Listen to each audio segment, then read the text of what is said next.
You don't need to memorize grammar rules to learn English. What you need is a good story. A story that keeps you curious and makes the language feel real. When you learn through stories, grammar and vocabulary come to you naturally. If you enjoy learning this way, make sure to like the video, subscribe to the channel, and turn on notifications so you won't miss our daily story videos. It had been a quiet morning. Nothing special, just cold air, soft light through the windows, and the gentle rumble of the train. Berlin's metro system was big, but somehow it always made Liam feel small in the best way, like a tiny part of something living and moving. He had no fixed plan for the day. Just a simple idea. Go where the day takes him. He liked to travel like that. No guides, no maps. Just instinct. He had gotten on the U-Bahn without thinking, taken a seat near the window, and watched the world slide past in bits and pieces. A wall with graffiti, an old man reading, a woman fixing her scarf. A stop later, a group of kids got on with a teacher. They were loud, full of energy, carrying little bags and jackets that didn't quite fit them. Liam smiled. He liked watching kids when they were curious, touching things, asking questions, noticing details adults ignored. One of the kids, a boy with big eyes and untied shoes, looked at Liam for a few seconds.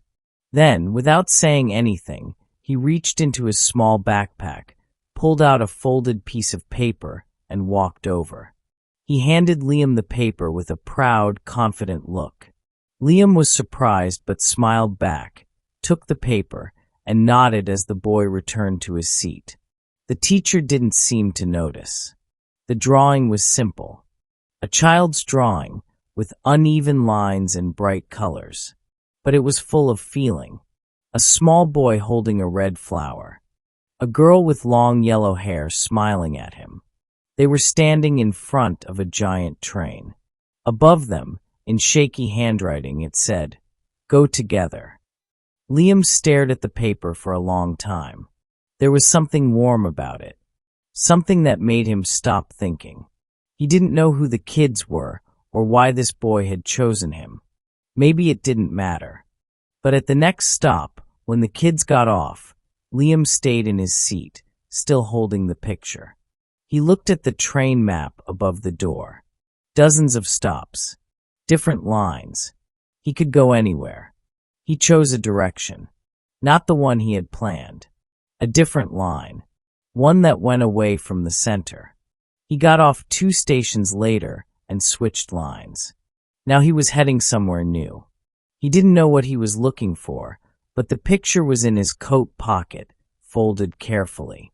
That simple message, "Go together," stayed in his mind. Not in a romantic way, but in a human way. It made him pay more attention. To the woman helping an old man carry a bag.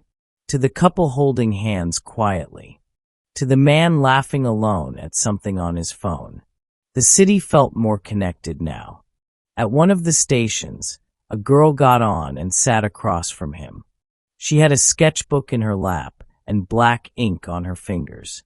She wasn't drawing, just holding the book, looking out the window. Liam didn't speak to her. He didn't need to.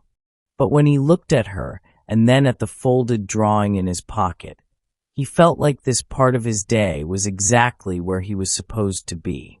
He didn't follow her, didn't talk or smile or do anything special, but he got off at the same stop.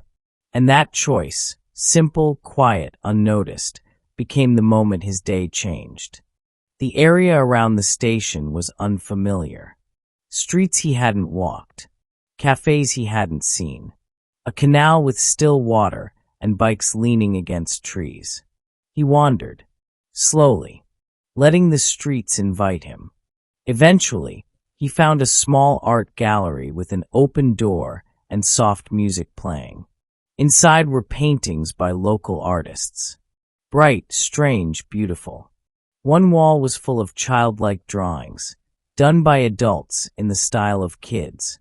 Love, adventure, fear, hope. All simple. All true. Liam stayed for a long time. When he left, he still had the little boy's drawing in his pocket. But now it felt like a map. Not to a place, to a feeling. What you learned without realizing. As you followed Liam through the Berlin metro, you picked up common verbs, past tense structures, useful vocabulary, and even abstract ideas, all without studying. That's the power of learning English through meaningful, emotional stories. We share one every day, so don't forget to like the video, subscribe, and turn on the bell. Now we want to hear from you. Have you ever changed your plans because of a small moment or a stranger? Tell us in the comments below. We read every single one.